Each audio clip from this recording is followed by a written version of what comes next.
the bishops and the priests, the deacons, all of us.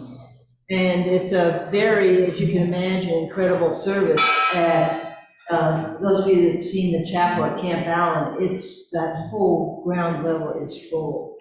And, you know, the hymns are beautiful because you got all these people that are really pretty good singers. Most clergy are, not all of us, but most. And so it's a beautiful day, but it's also, a lot of business takes place. And like we had this one speaker that was pretty deep. It was a session right after lunch at 1 o'clock, which, you know, you're just eating these huge meals and you're sitting there and everybody's trying to, you know, be attentive and such. And so the next morning there were a couple of folks sitting around in the main conference room right before the session started, and Bishop Doyle was there, and somebody said, "That was pretty heavy yesterday." You know, he goes, "Why do you think you're going to get easy?" You know, he goes, "Yeah, it was hard." And he goes, "It should be hard." And he said, "Lots of things should be hard." He said, "Everything should not just be easy." So that kind of, you know, as you can imagine, quieted the group down. But I'll talk a little bit more about that in my sermon. But the main thing that came out of the conference, I thought, was the bishop says, we are back to the common cup. So we had the common cup at the early service this morning, and Mike was the chalice bearer, and I asked him, you know, how'd it go? He said about half and half, which is what I would expect. But everyone has their choice. You can take a sip from the common cup, you can intinct your host, or you can choose not to receive any wine at all. One way or the other, you are receiving the full spiritual benefit. It's just to the degree and how you want to go about doing this. And, you know, when I was a little kid, I remember at dinner one night, my parents having this active discussion about, you know, can you get sick from the common cup? And my dad, this Presbyterian, was like, yeah, you know, just, my mom, third generation Episcopalian, was like, no, you can't. God's not gonna let you get sick from drinking from him. So they were going at it at each other. My brother and I were just sitting there kind of watching this. But so, you know, it's sort of ironic that we've reached this point a couple times. And if you'll recall, we went through this before as a church when the whole AIDS thing first came out. And, you know, when COVID was first announced, I know I was over at St. John's, their interim rector, and that day we pulled out every single hymnal, prayer book, everything that was made from paper. And, you know, then we came to find out that it was airborne and it wasn't what you touched. So, you know, everything got put back out again.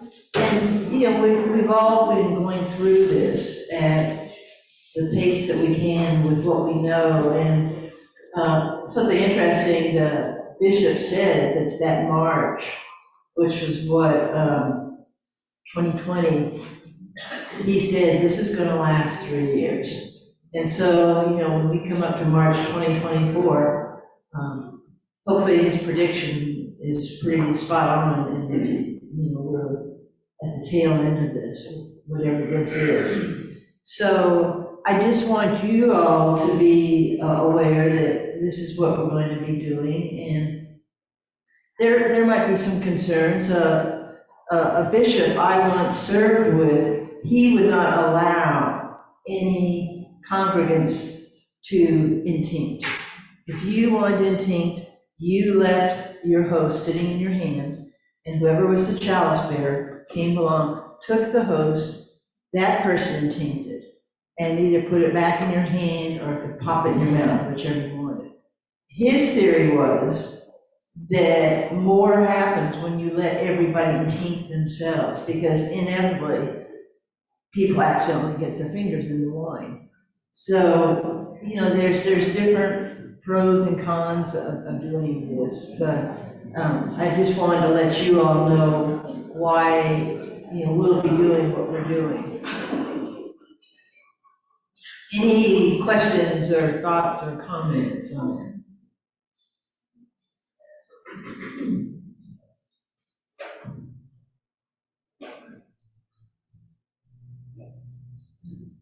You guys are awful quiet. Okay. I was going to share some other things that took place. As I said in my announcements at the early service, sometimes, clergy go away to great conferences or whatever, and they become enriched by them, and they come back, and for whatever reason, it's not shared with the congregation, and so you all don't benefit. Same thing happens with council, or some dioceses it's called convention. We send delegates off, they go, they attend, they come back, and life moves on. We never, hear back from those delegates. So in our trying to be as transparent as possible, I'm trying to make sure that you all do hear what's going on as we're kind of running down two railroad tracks. One is the life of the church, and the other is the whole search process. So they both have to keep going and keep up at their speed, but we do have these two different things going on at the same time.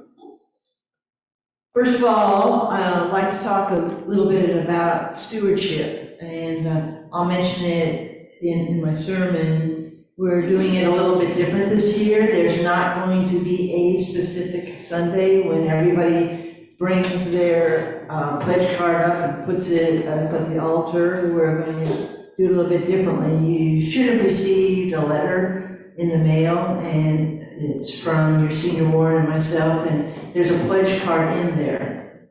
And we've already received several pledge cards. People have already mailed them back. And my hope is that you all can have that pledge card in, as soon as it works out for you. I'll talk about a little bit more in my sermon about pledging and such, and why pledging is so critically important. Not just so for the business of the church, that is important as the treasurers, and they're going on, but it's also about our spiritual growth and who we are spiritually, and that's a thing that we need to be good stewards of. So I'll talk about my sermon, how we're in different phases of that, how each of us, we're moving along a bit differently. But we're going to have a big potluck at the end on the 13th of November for the whole congregation. And we're just going to celebrate being together, having this opportunity to be together, to have a meal together, to share together, and to be thankful and grateful for all that this church and the members here have received.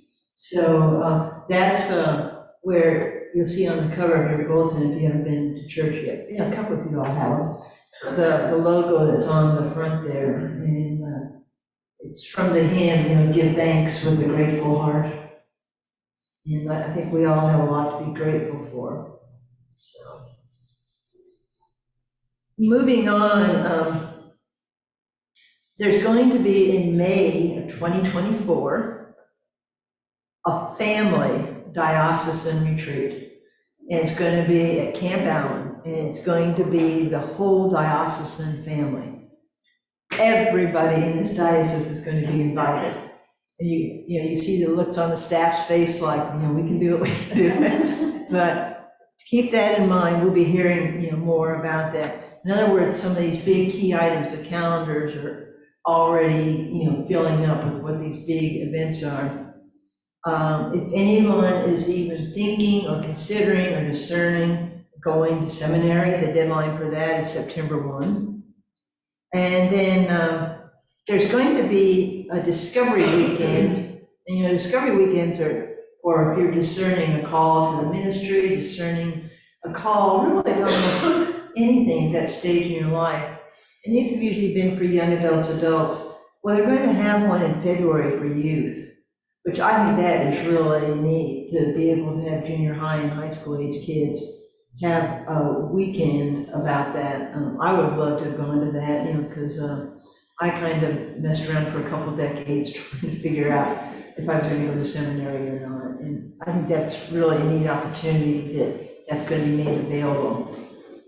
As Bishop Doyle kind of looked around the room, there have been 40 clergy added to this diocese sort of all of a sudden, as with the new kind of reuniting of the church around the Fort Worth area.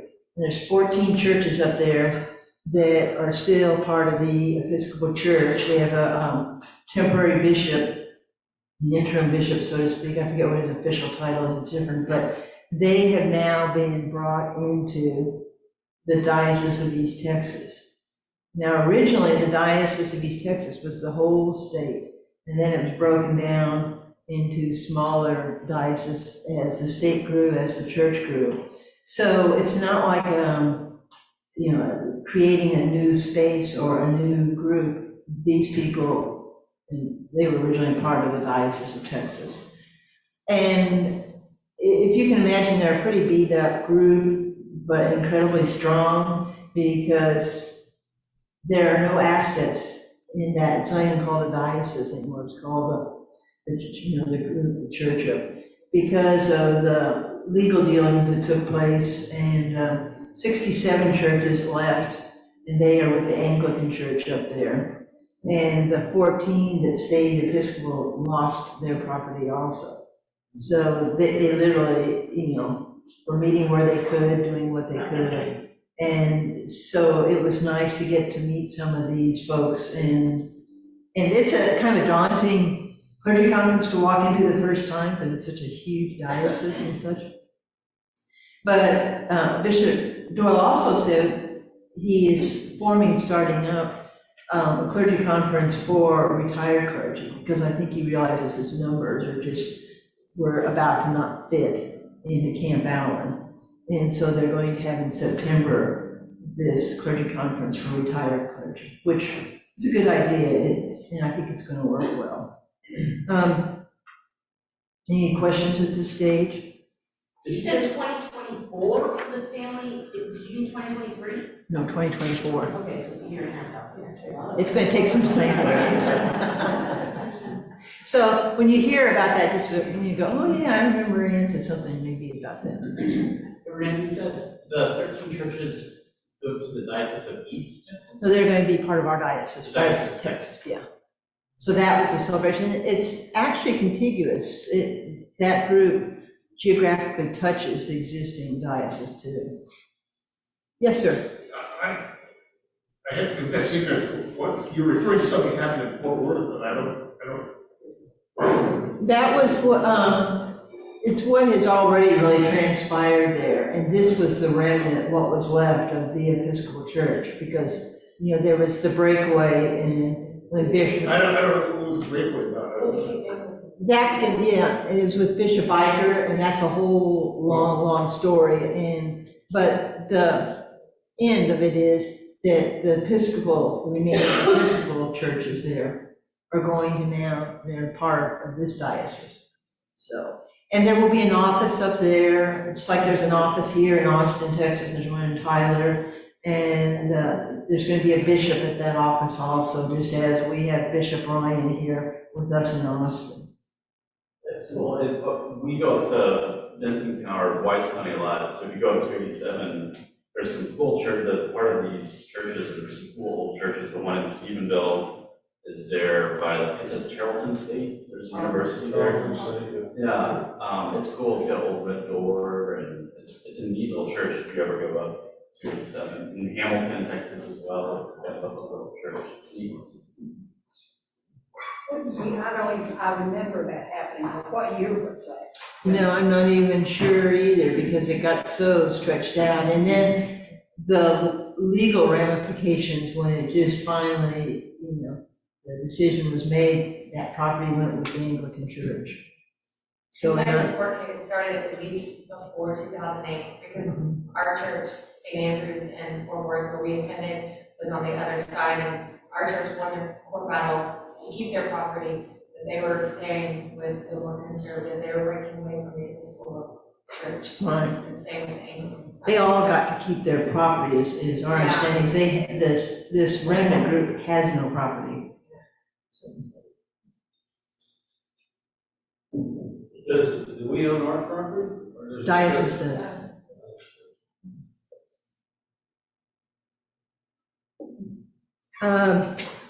See.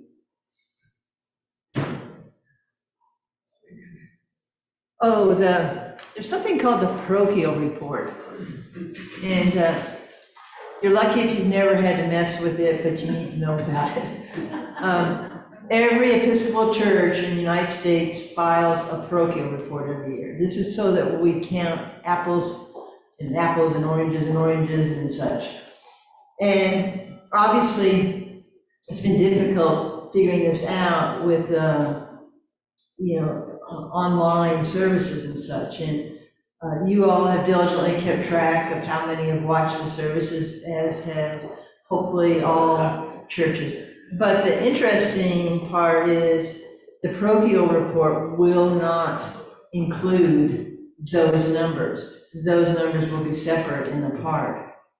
An interesting number that's going to be in the 2023 parochial report is doing a much more serious tracking of visitors.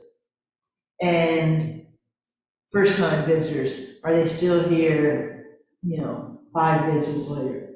So that's where some really serious tracking is going to take place. I don't think you are going to be in trouble, entering right into this process, because basically you're doing most of that anyways now. But this is going to become, it's really hard to figure out what is the best way to quote unquote count. Right now, it's done by ASA, which is the average Sunday attendance. And you add up all the people who attended for 52 or 53 weeks, however many weeks you have that year, and then you divide it by 52 or 53.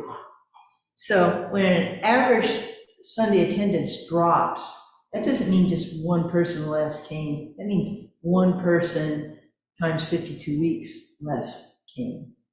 So you really see those numbers more when it's a really small church. It's, we've gone from 13 to 10, and that's huge. Now, if you're a church of, say, 2,000, and you've gone all of a sudden to, 1,909, it's like, we've lost 10, they must have, moved or something.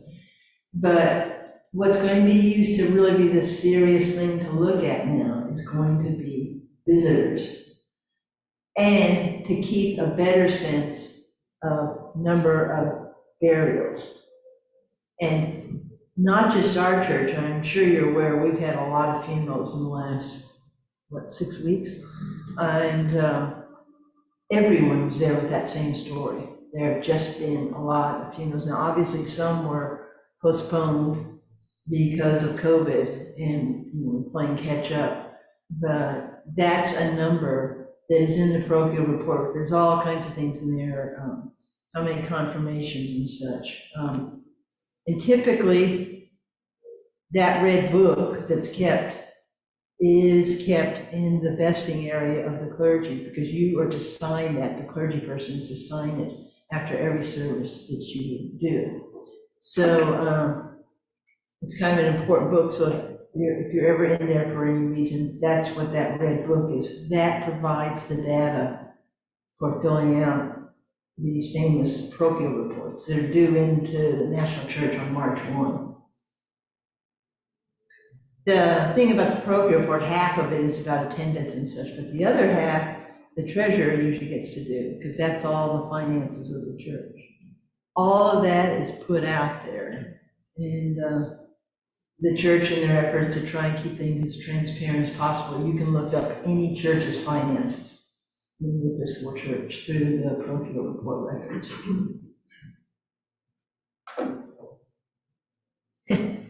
Bishop Doyle said, someone came up to him, he was visiting at a church a couple weeks ago, and says, "Bishop, how are you going to help us get more people?" And so he said, "Well, we're all going to have to work on that together, aren't we?" But he said, "I wish I could just go, poof, and you all have more people, but we all know that's not going to happen like that." So he just got quite tickled that this person thought that would be the solution, is that the bishop would have some great answer. The thing that was interesting was he talked about different voices that we need to listen to. The last few weeks, the 9 o'clock hour, you all have been talking with each other about different topics and different things. And this is what we have to do more of, is really talking to each other and listening to one another. And that's why the idea for the potluck dinner is that hopefully it brings the whole congregation out, and brings everybody together to get to talk. Because, just like this reunion I went to, my gosh, I haven't seen some of those people in 50 years. So, lots happened. But some of you all haven't seen each other in 2 or 3 years, I venture to say, that for whatever reason, and how the COVID acted or what was going on in your lives. So we need to start bringing that comfort level back so that you all can be talking to each other. Zoom has been wonderful in lots of regards, but it also, sometimes I've seen when you're having a really nice discussion, all of a sudden, not only is everybody on Zoom, but then people start taking their face away, and they just put their name on. And you're thinking, what are they doing that they're just putting their name on there? So that's, moving us farther and farther away. And I won't say what church, or obviously not mentioning names, that someone that was doing church online, because they like that idea, kind of in your pajamas and such, but then came up to, then came up to the church for a coffee hour. It's okay, we got it. Okay. Just keep talking. So, but this person so missed seeing the people in church.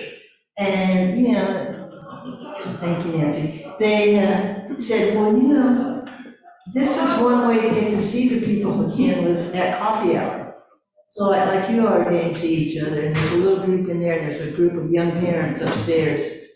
And we miss all of that, but I just thought that was really kind of neat to stay home for church and watch it online, and then to come up to church for coffee hour.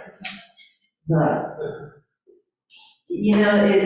it's like last year, the bishop was really emphatic about, do not encourage people to hold a glass of wine and a cracker up to the TV set during the service. He says, we're not doing that, And his whole point, particularly last year, right in the midst of COVID, was we're not going to compromise what we do as church.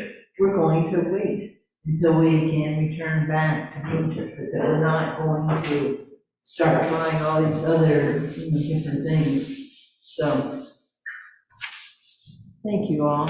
Sorry about that. I got skills. Michael's gonna come finish up, so thanks, guys.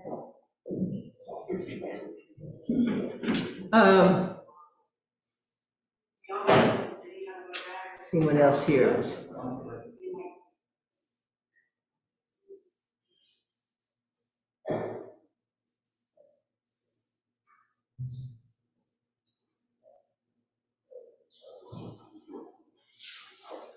I thought this was interesting, when the bishop said, the world needs the Episcopal Church. And he didn't say it real cocky or kind of like we're cool or we're above, but he said it really very humbly, that the world needs the Episcopal Church.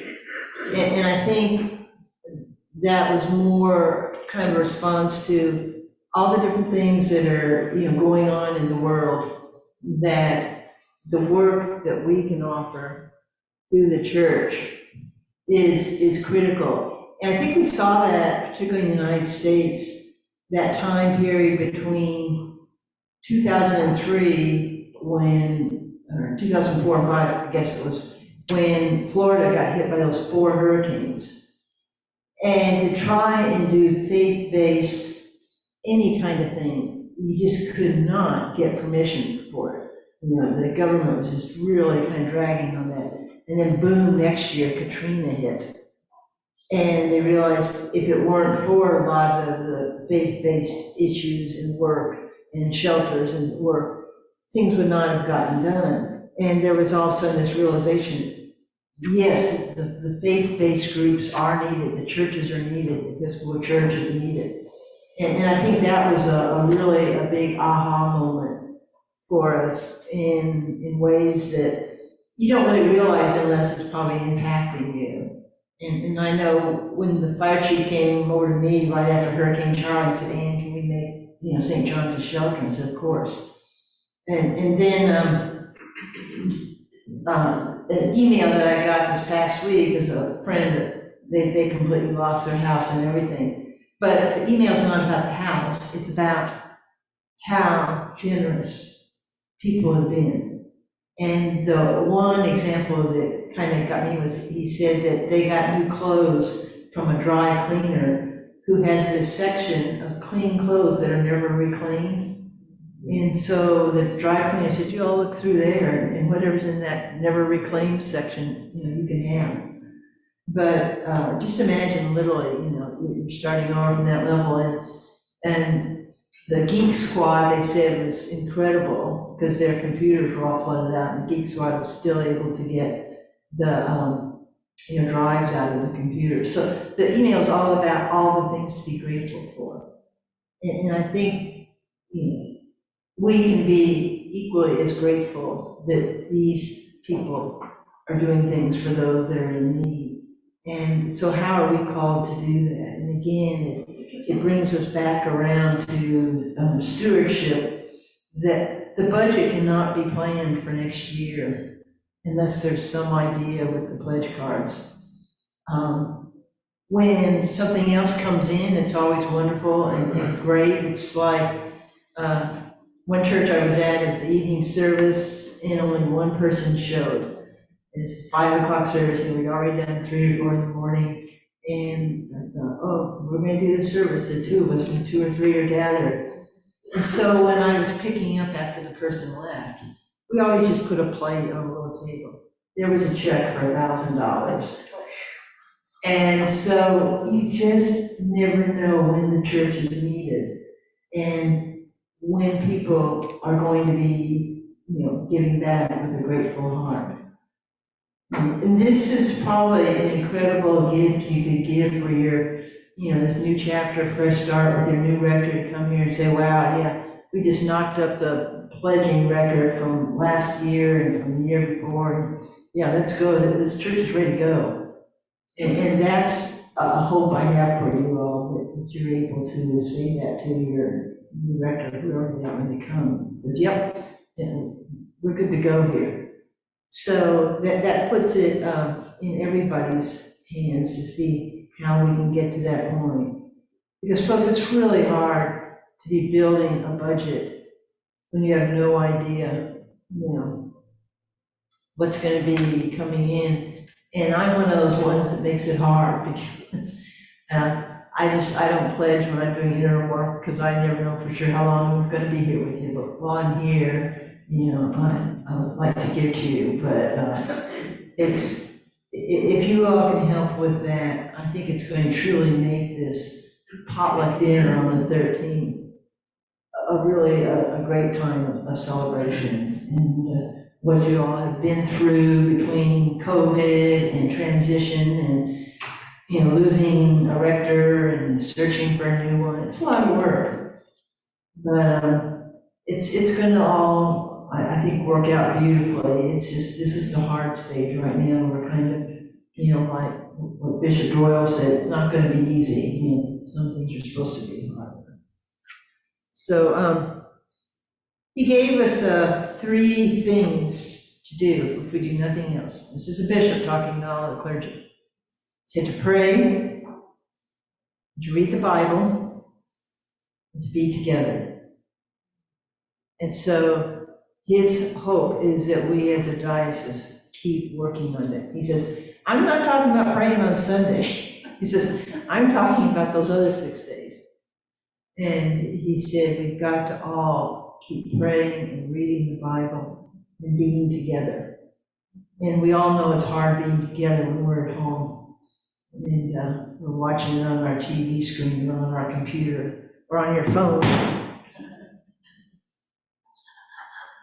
This is not having a good morning, poor thing. So, any other thoughts?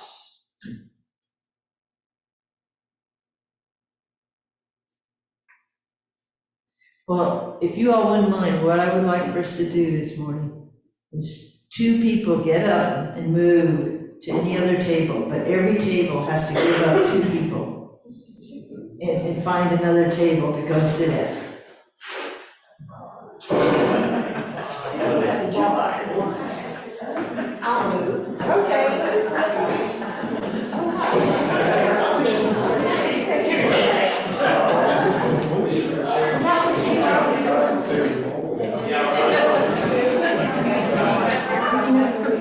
Yeah, that's a good idea.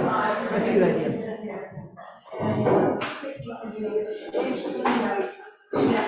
Oh, well, no, it was, we can help each other out, because Kelly took mine.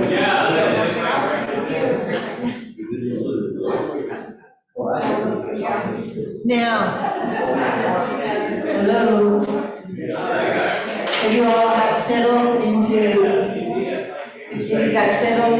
your table? Here's your assignment.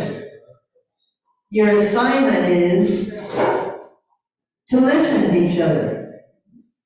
There's one thing that I see going on in our society, and it's very frustrating, is people talking over other people. If somebody's talking, let them finish. Don't just, even though you've got something in your head and you're afraid you're gonna forget it, and I think that's what a lot of it is, and people burst out and leave that person who was talking kind of high and dry. But let's take turns listening to each other, and I want you to really think about what is the most important thing to you about stewardship for this church. You got 10 minutes, and we'll have kind of a summary afterwards, but let your individual table, what does stewardship mean to you?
So, we give it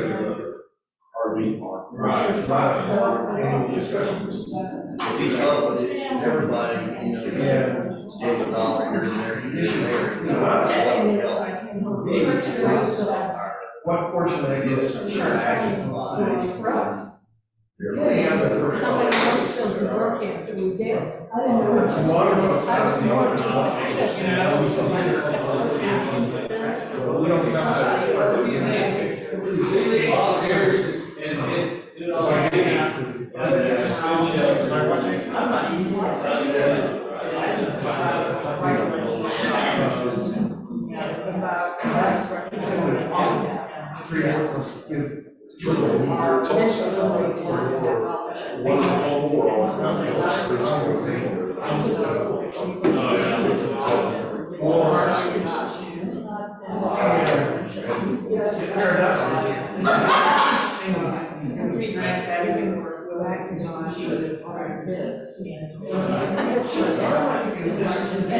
So every time we watch it, I want to have a church, I got a lot of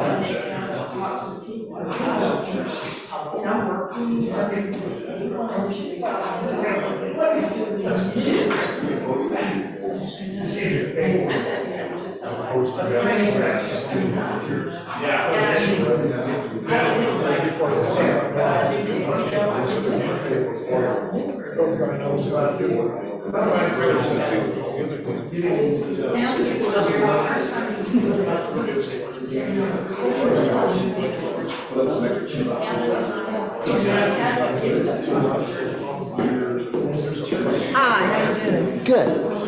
No, no, my, turns out, the Bible study group that I asked them to do, we don't need to meet here in St. Louis after all. Lakeway was kind of difficult. We found a restaurant with a small dining to the side. So we've been meeting there and that's worked out. So we don't need to meet. Yeah, I think that's great, especially since it's halfway in the country. This was kind of north for our Wimberley Yeah. Springs Oh, people. wow. But You guys are cool. Cedar Park all the way to Wimberley, and we meet in the lake. Kind of Singapore. You know, this, I just got the manuscript back up and started at St. John's here in Austin. And there's a little restaurant just up the street. And talked to them, they were all excited. So they came that first Saturday, and the next one was coming back. So I don't think they've ever gotten back up again with that good, but, you know, it's just so neat. Yeah, because that's actually evangelizing. People see, like my friend and I were out the other day, he was just evangelizing much. It's got to be about it. No, it's amazing how many people are interested in put their heads in. We're watching the Chosen, so I think here's something that's on. And yeah, I'm curious to see if we I'm ever get glad somebody. y'all are there. But don't need St. Louis. I'll let Nancy know. I was hoping to. Yes, She's probably upstairs. Barbara's not here, so she's still around. I spilled coffee. I'll talk to Nancy then. I think that's excellent. Thanks for. No, thank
I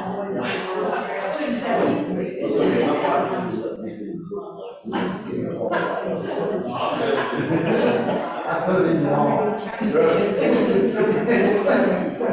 They're in there. Yeah, we do. Hold that thing down. I feel like a good dog. It's not wrong, it's not very Is that it? Very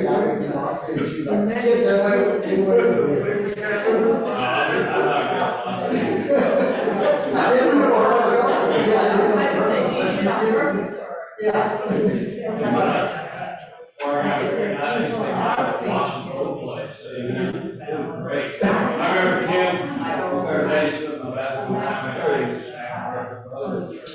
Man, it's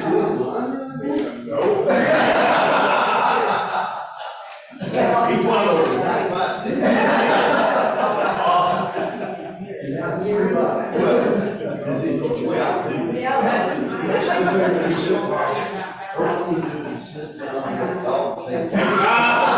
you go to the dishwasher. Yeah, it's like our boss, when we close the dishwasher, she was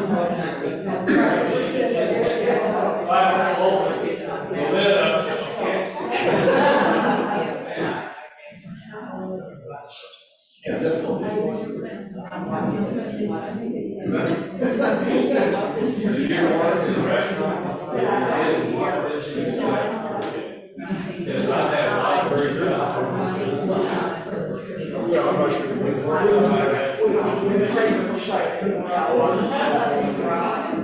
Yeah, she ran along.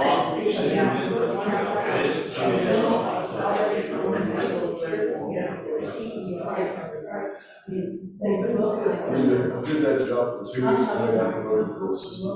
Oh. Just not my fault.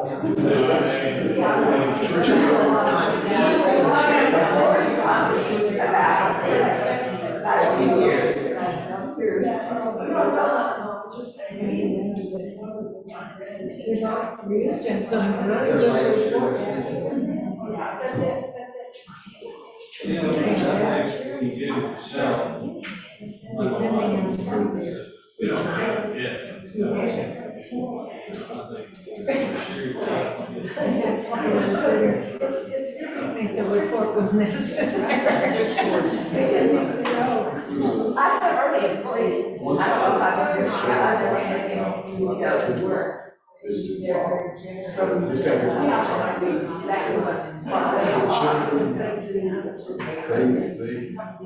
spell wrong, T-I-N. Very Two good. times for the children.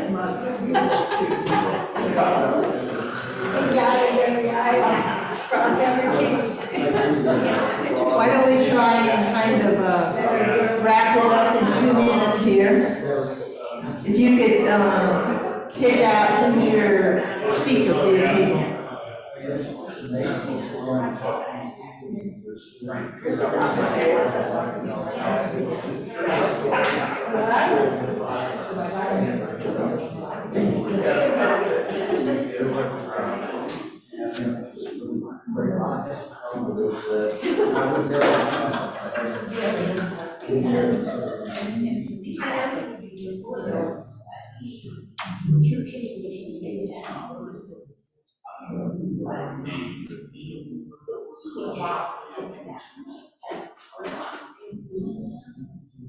When we first joined, there was a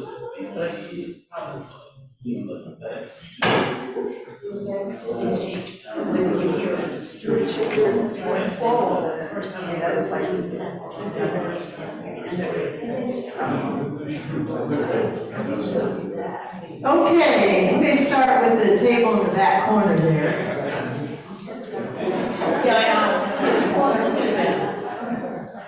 Who's your representative to speak for your table? Thanks, Brian. We listened to you and we heard you ask.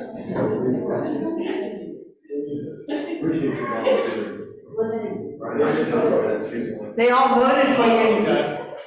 Well, we just talked about how stewardship, you know, is not only you're helping others, but you get back what you give, you also get, and how rewarding that is. and how, you know, it's time, treasure, and talent, and sharing that with others. I think that's very important. Good summary. And what can we do about it? That's for the next day. Well, I think now that COVID's over, people can get more involved in stewardship, because a lot of things stopped during COVID. Right. You know, I know prison, as far as we get during COVID, prison shut down. Yeah. 2 years. A lot of things were stopped, and now things are hopefully getting back to normal. People can start doing the things they used to do. Thank you. How about the middle table? They said you all are in charge of making it happen. So you'll need to talk about it's not just money, but it's also talent. And that also, there's, different times in your lives where you're able to give more, maybe sometimes it's more money, maybe sometimes it's more time. And that also, as far as doing it, I think it's a mindset change, as was shared with the group from, who's sermon? Oh, Russ Levinson's sermon on stewardship. It's not, what you have is given by God, so you should share it. So after that mindset change, it was easier to give. Thank you. How about you all in the back corner? Well, you can agree with the others that it is time, talent, and treasure. But we also talked about, and we got to witness firsthand a couple's debate about how much do you give to the church versus other worthy causes. And then there was some discussion about that the government funds a lot of other causes, and our tax money is also going there to fund those causes. That's a good point. But yet ultimately, there was an opinion that the church is better able to reach the poor without a lot of hands. So I think it's just, it was that everybody has that personal decision about church versus the other causes that you. Right, good point. So we talked about being able to fund outreach. The church needing to have a budget is really hard for the vestry here to make a plan when they don't know how much money's coming in for next year. Even if people say, well, I'll give as I'm able, that doesn't help them plan. So just having that structure is important. But giving increases your faith because you're trusting God, you recognize it all came from Him anyway, you're just giving back a portion of what He gave you. Even if you have worked really, really hard for your money, God gave you that talent to be able to do that work. That wasn't something that some other person has that talent or that ability. So it's all His. We're just borrowing it. And so He needs some of it back to do the work of His church. And part of that's outreach, and part of that is just the structure of the church, just the physical plant of the church needs it. And by giving, you're putting yourself in the right relationship with God. He's God and you're not. Then there's doing as well as giving, which is kind of the time, talent that we're looking for. That's pretty much what. Oh, and people need to be able to give to make a difference. We talk about some churches that are mega churches that might not even need people to pledge, and that throws that balance off. I mean, they should feel that need is Right. in the church. But that should always be there, yes. Well, what's also happened, and, correct me, Brad, but the number of pledges has dropped, but the giving has gone up. That means fewer people are signing pledge cards, and the ones that are giving a lot more. And that's not where you want to be. You want more pledge cards so that that's a good balance. And that's why that pledge card, to your point, is so important, so that when the balance is the budget's being constructed for 2023, you have some idea. I mean, ask Brad. It's very difficult to say, okay, well, last year we did this, when last year we were in the middle of COVID too. So this is the year that we're really going to need that, those pledge cards signed. And I know everybody always, I've not been in a single church in 23 years that has trouble understanding their pledge cards. Like, was that for a week, or was that for a month, or how, is that total for the year, or is this how much you're giving every month? Fill it out anyways, turn it in, we'll get it figured out. But it's just to be able to have that available. And you know, it's one of those things you put on your desk, and before you know it, some other papers have gotten on top of it, and then dig it back out. So, but we'll have, starting next Sunday, there's gonna be pledge cards all around too, so. If you can't find the one that came in the letter, we've got extras. Brad, any other thoughts? I'll make a couple of shameless pitches. You have read my spiel on giving last year, because I wrote something last year for the stewardship campaign, but just as far as this year, if you have trouble with the math, just go to the giving page and click on the pledge now button, and the form that it gives you, you can fill it out, it will calculate it for you. Don't be surprised when you do that, that if you say I'm going to give $10 a week and you see that it's $530, don't freak out, there are 53 weeks in next year. But it'll do the math for you, and you can choose kind of in what increment makes sense for you. And you can always change any of that at any time through the church. By the way, if you do it online, Ann doesn't have to enter it into the system, it'll automatically be part of the pledge campaign, which is the shameless plug of the staff to not have to enter the stuff. And the other thing it'll give you the opportunity to do is there'll be a checkbox at the bottom. If you check that, you can actually set up an automated pledge for next year. If you want to automatically give weekly, monthly, annual basis or whatever, you can set it up through your bank account or through your credit card. So it's really a lot easier this year than it has. No, I assume you prefer a bank account, because then you don't have to pay the 3% credit card fee. Yes, I mean, I get asked this quite a bit as far as online giving is concerned. The cheapest way for you to give online is to do a bank debit. That's the cheapest. It costs the church about 3% of what you give if you're giving using a credit card. But one of the new features is you will be able to check a box to help cover that cost if you want to. If you're going to set up an online thing, check the box. If you're giving me a credit card, it will add 3% on for a purchase services costs. But really pretty easy, and just if nothing else, try to pledge that way if you can, because it'll automatically put it in the system, and so they won't have to hand enter it. We won't make any mistakes if you do sometimes. I just think it's important to recognize, because we talked about this on the mystery that Justin was here, is that stewardship and like this whole annual giving campaign, and it's like a blip, it's like this month of October or November, that it should be a year-long thing. It shouldn't just be this time of year, oh, by the way, here, fill out the check at the box. Like, it should be that time, talent, treasure all year long. And when you talked about trying to change that mindset of, oh, it's time to give. No, because stewardship should be year-round, not just this time of year. So I think that's something that, as a congregation, we should look at emphasizing that more. Any other questions, thoughts, comments? I'm just curious, historically, you could do this, well, like, our pledge is saying $1 million, how much do we normally pay in? Story is pretty accurate, I mean, do people normally give? This in terms of Like fulfilling pledges? Yeah. Historically, this parish has done an exceptional job. I don't think I've seen a year, there might have been one year in the last, however long I've been doing it, when the parish did not either meet or exceed its pledge goal.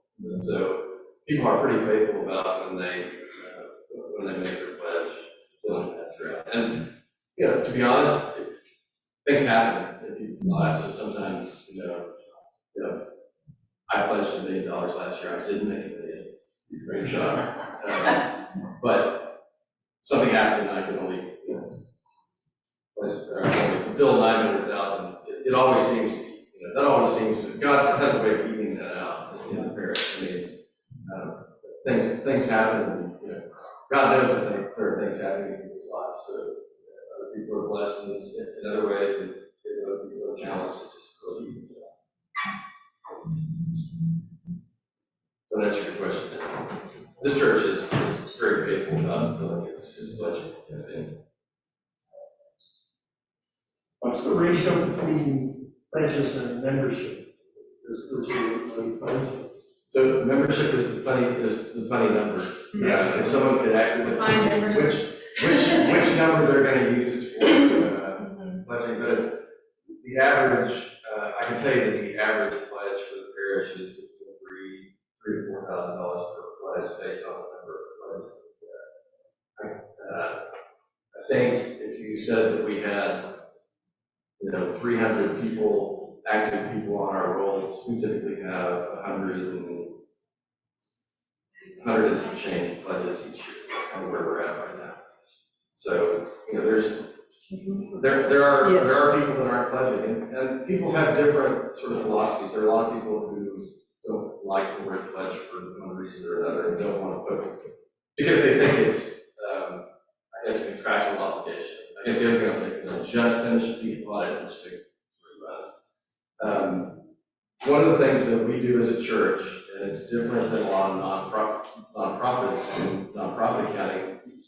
When somebody makes a pledge to us, it's not a contract that says you must pay this or we're gonna come get you. Now, I'm not saying I'm not gonna come get you. However, it's not a financial and legal obligation. And that's why we're always real clear at the bottom saying, this is for budgetary purposes, you can change it anytime that you want to. For that reason, we don't have to book that as something that is a receivable that says we have to carry it counted on our website. Well, and that's, so some people, that's why I'll address it in my sermon. Well, why pledge? What's the difference? There is a huge difference for your spirituality and for the budget planning. So that's something that, yes, St. Luke's could do a little better. We could get some more pledges, signed pledges, because that's where you're making that spiritual commitment too.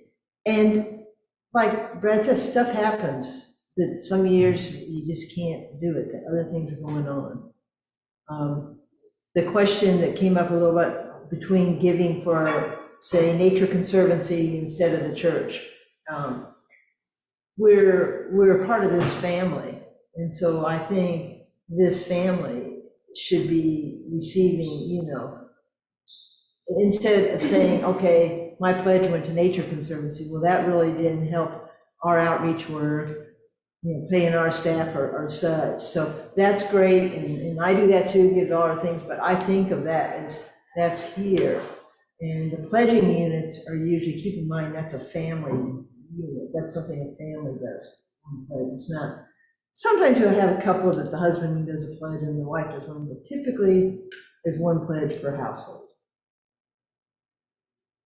I'm just sure my group, for those of you who read the thing that I wrote last year, I'm pretty open about this. I mean, I was that guy, right? I never went to a church that I didn't seem to go for the first time on the Stewardship Sunday, we were talking about it.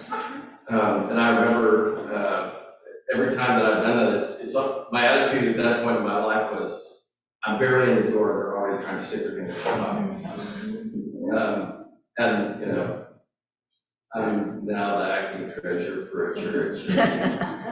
God has a sense of humor. If you can't see God's irony in that, We probably need to wrap this up. Yeah, thank you all so much. Ministry can get ready and we can get ready. Thank you. A great week to everyone. Today's the last day to buy tickets for the funders to work, so if you need tickets, see me about it. Happy Halloween. Happy All Saints Day.